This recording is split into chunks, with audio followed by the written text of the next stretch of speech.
Hi, everybody. Welcome back from spring break and welcome to week 11 of our English 3085 online course. Whew. I feel like it's simultaneously been a really long break and it took like no time at all. I'm not sure what that quite says, but I am excited to get into the swing of things because we just have one final push, about 5 more weeks left in the semester. So, whew, let's get to it. This week in the video, I mostly want to talk about some of the feedback that I gave over spring break. I want to help get us situated for the field-based portfolio, which is to be submitted at the end of this week. And I want to talk through your conference paper assignment, which is what we're going to be working on for the rest of the semester after you guys turn in your portfolio. So it's a lot. It's a lot to talk about. Hopefully I won't ramble too much and I'll answer as many questions as possible. I'm going to switch over to our Canvas view and we'll get right to it.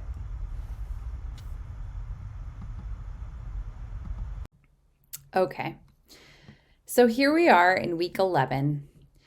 And like I said, this week we're going to be doing a little bit of double duty, both finishing up your field-based portfolio and starting your conference paper assignment, which is going to carry us through to the end of the semester. And I hope this week will be a fairly organic transition since part of your field-based portfolio was a conference paper proposal for a conference. So I'm hoping that there's a little bit of synergy there for you, but more on that in a second. Okay, so this week you want to watch the week 11 instructor video, which you're already doing. High five. Read the conference paper assignment description. You can start, if you have it in you, starting to search for and collect relevant secondary sources. But the main thing that we're finishing this week is your field-based portfolio. So I'm just going to click on this link and kind of refresh our memories as to what all is going to be submitted this week. A lot of it should be revisions and updating things that you've already drafted.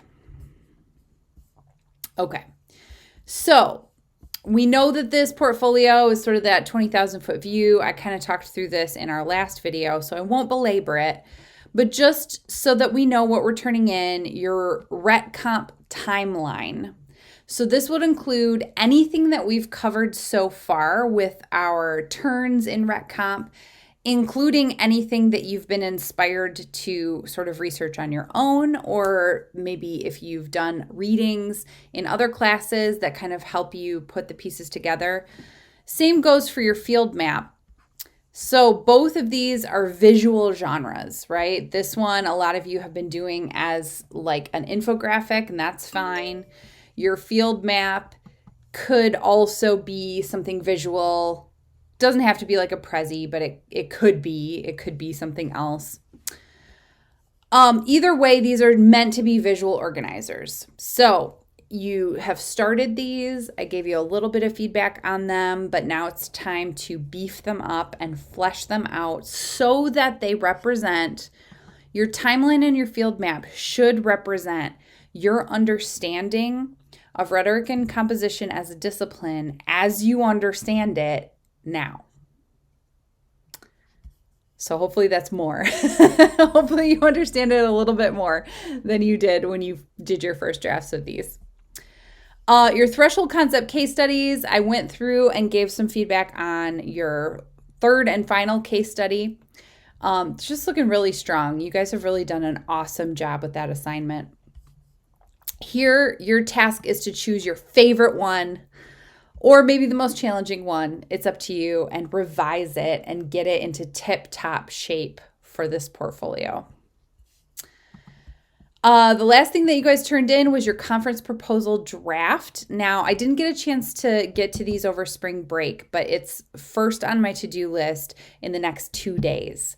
So my goal is to get you guys some good feedback on your conference proposal drafts so that you can revise them for Sunday. And the final piece is a reflection. And here what I'm looking for is, yes, your reflection on the process of composing, but also on the process of engaging with the content of the course. So what went well? What was difficult? How did you work it out? Also, what can you take from this first half of our course, like half and a little bit, into the second part of our course? And that could be content learning, that could be process learning, that could be something about you as a scholar. Okay, so that's all the stuff. Timeline and field map, revised case study, revised conference. This says conference paper. What it should be is just the proposal. And then your reflection paper. I'll have to go in there and fix that. Just the proposal, folks. Okay. So the reason why I'm only asking for a proposal for this portfolio is because we are starting a whole separate assignment based around your paper idea. Now, first thing I'll say right off the bat is if you've written your conference proposal for the portfolio and you're like, yeah, Nicole, I'm not feeling it anymore. That's totally fine. You can compose a completely different paper than what you proposed to talk about. If you want to take that proposal and germinate that into a fully fledged paper, you can do that as well. So that's what I was intending to say when I was saying, I hope the transition is organic. Because if you want to use your proposal as the seed for your paper, you totally can. So what we're going to do here is we're going to do a conference length paper. So that's usually about 8 to 10 pages because it's meant to be read at a conference in which you usually have about 15 minutes to speak. Usually your time is like 20 minutes, but you always want to give like 5 minutes for questions, etc. But the main thing I want to see here is engagement with the course concepts. I want to see how many connections you can make around an issue or topic that's become really interesting and relevant to you. And when I say connections, I mean text-to-text connections from our readings. So we're going to break this down systematically. The first week, I'm going to have you guys do like a brainstorm presentation to kind of like throw out your top 1 or 2 ideas and sort of rate them and say what you like about them. Then you're going to be developing your reading base and crafting a working bibliography with like a loose outline for what you're going to write in your paper. Then we'll draft and do peer review.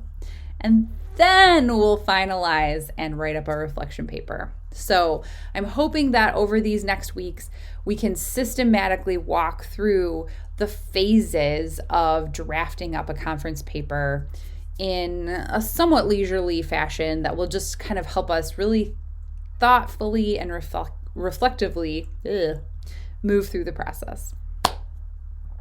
Okay. So I think that covers everything in terms of our field-based portfolio, which we're finishing up, and our conference paper, which we're starting this week. I'm going to pull back to our full view and close out this video. Okay, y'all. Well, I hope that you guys are all able to ease back into the swing of things this week. I hope you can enjoy the beautiful weather, even if just a little bit, and I will see you in next week's video. Bye, everybody.